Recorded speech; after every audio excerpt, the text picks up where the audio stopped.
Cela fait maintenant 6 ans que j'utilise du matos Sony et ce de façon professionnelle. Donc durant ces 6 dernières années, j'ai utilisé pas mal de boîtiers, pas mal également d'objectifs, en passant par des micros. Donc autant vous dire que j'ai amassé pas mal de matos. Là, ça fait quelques temps que je me sépare de certains objectifs, certains micros. Et du coup, je me suis retrouvé maintenant avec un kit d'objectifs réduit.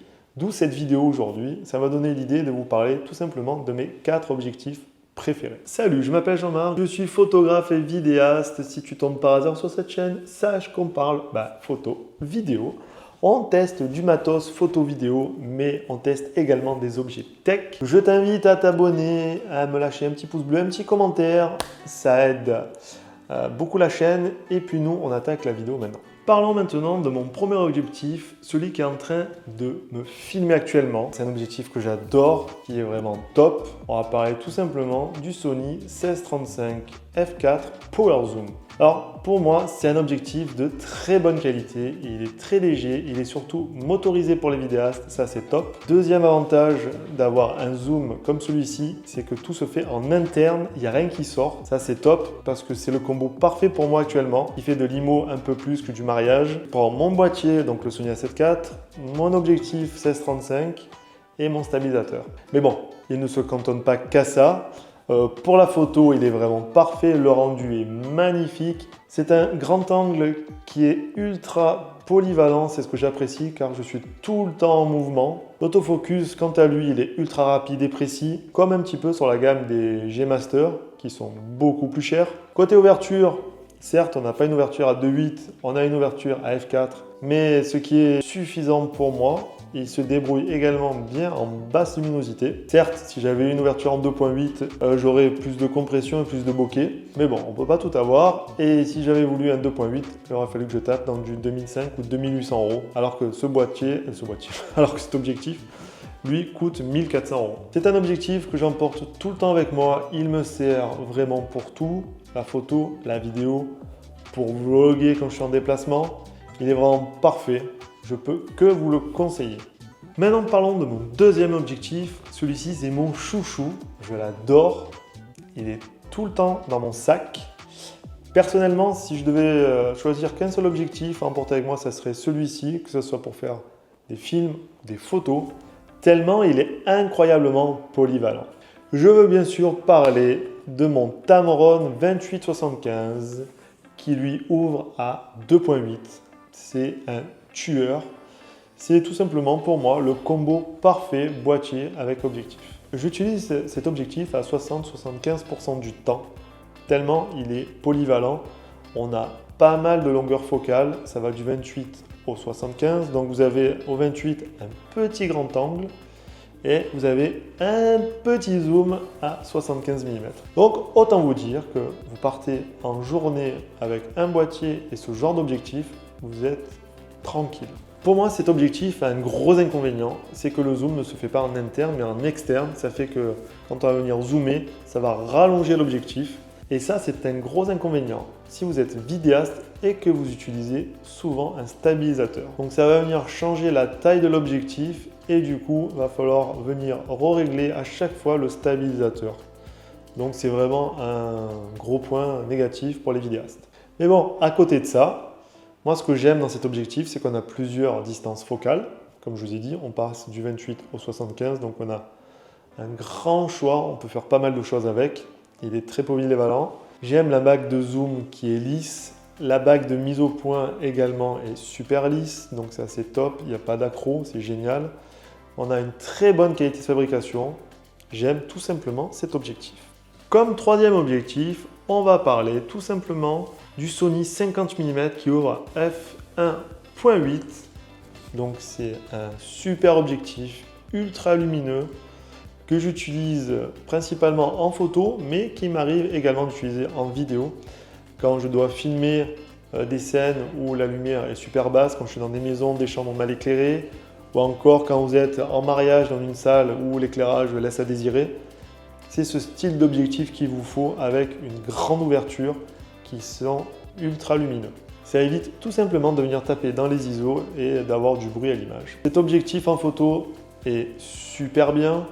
On a un très beau bokeh quand on fait des photos de portrait, mais je l'utilise également de temps en temps en photo pour faire du paysage parce que j'aime bien le rendu, la compression est top. C'est quelque chose que je trouve assez joli à l'image et très agréable. Le seul inconvénient de cet objectif, je dirais qu'il manque un peu de piqué, mais à côté de ça, il est super léger, il pèse que 186 grammes. Alors autant vous dire que quand vous avez le boîtier avec cet objectif dessus, on ne le sent pas du tout, ça c'est excellent.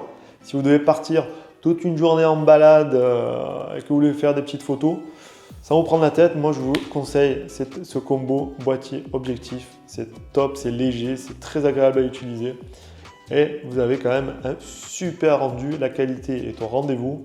Franchement, c'est un objectif que j'ai depuis plus de 6 ans, puisque je crois que c'était mon premier objectif et j'aime toujours l'utiliser 6 ans après. Franchement, c'est un objectif que j'adore. Et c'est surtout le seul objectif à focale fixe que j'ai gardé. C'est pas pour vous influencer, hein, mais voilà, c'est juste pour vous dire que ma préférence, c'est le 50 mm f1.8, tout simplement. Et pour terminer, le quatrième et dernier objectif dont on va parler aujourd'hui, c'est, je vous le dis d'entrée de jeu, un véritable cheval de bataille. C'est le Sony 70-200 mm qui ouvre à f4. Alors oui, on se calme, on se détend. J'ai l'ancienne version, je n'ai pas la nouvelle qui ouvre à 2.8 parce que pour moi, je n'ai pas l'utilisation et surtout, il coûte super cher.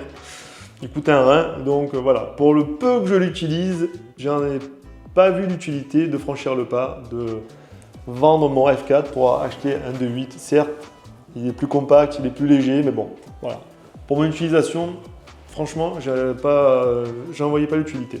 Alors, déjà, j'ai acheté cet objectif principalement quand je faisais beaucoup de mariages pour capter l'émotion des gens sans que ces derniers me voient. C'est très important de pouvoir filmer quelqu'un qui sourit ou qui pleure sans être vu en fait.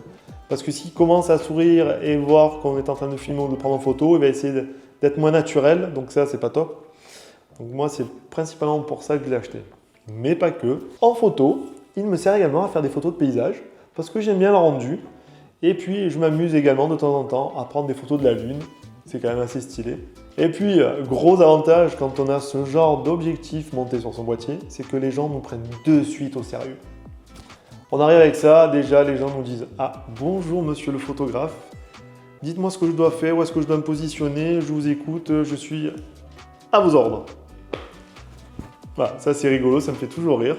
Alors que si on arrive avec un petit Ricoh GR3, petit appareil photo qui fait de très très belles photos, eh ben, tout de suite on nous prend pas du tout au sérieux. Alors que des fois, boîtier avec un gros objectif, de suite on nous prend au sérieux. Allez savoir pourquoi. Alors malheureusement, je trouve que je ne l'utilise pas assez. Alors peut-être parce qu'il est lourd, qu'il fait 800 grammes, ou encore peut-être parce qu'il est gros, qu'il est encombrant, ou aussi qu'il est super voyant en blanc, on voit que ça. Je sais pas, mais c'est vrai que je devrais l'utiliser un peu plus souvent.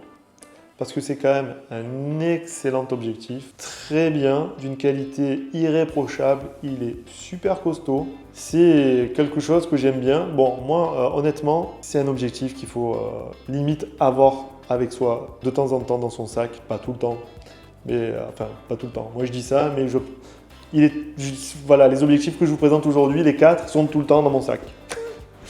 Donc voilà, je ne suis pas la bonne personne pour dire allégez-vous, ne prenez pas trop de matos. Parce que moi, généralement, je prends les 4 objectifs avec moi. Donc après, j'ai toujours mon gros sac avec moi. Donc voilà, je ne suis pas la meilleure personne pour conseiller de ne pas prendre beaucoup de matos. Donc voilà, c'est un objectif qui, si vous voulez vous faire les bras, très bon pour avoir des gros biceps. Parce que quand vous l'avez en main et que vous l'utilisez plusieurs heures, je peux vous dire qu'à la fin de la journée, les bras, épaules, ils ont bien travaillé. Mais sinon, pour conclure sur cet objectif, franchement, il n'y a rien à dire. Il est vraiment top. Le nouveau, franchement, est beaucoup mieux. Si vous n'en avez pas, je vous conseillerais plus d'acheter le nouveau que l'ancien. Même si l'ancien, vous allez le trouver à un prix intéressant, honnêtement, le nouveau est beaucoup mieux. Enfin, beaucoup mieux. Il est plus léger, il ouvre à 2.8, voilà. Il y a des trucs qui sont beaucoup mieux. Il a une meilleure stabilisation également. Les amis, pour conclure cette vidéo, je ne vous incite en rien à acheter ces objectifs. Je vais juste vous présenter tout simplement les objectifs que moi j'ai gardés au fil des ans et qui me conviennent et dont je suis ravi d'utiliser. Même si certains, je devrais un peu plus les utiliser que d'autres. C'est vrai que je me suis aperçu que généralement, j'utilise beaucoup le 2875 de Tamron et surtout le 70-200, je l'utilise vraiment très peu de fois et il faudrait que je l'utilise beaucoup plus. L'air de rien, avec un 70-200, vous avez une compression de folie, de malade mental. Si cette vidéo vous a plu, n'hésitez pas à me lâcher un pouce bleu, un petit commentaire, ça fait toujours plaisir et ça aide au référencement de la vidéo. Et puis, abonnez-vous si ce n'est pas déjà fait.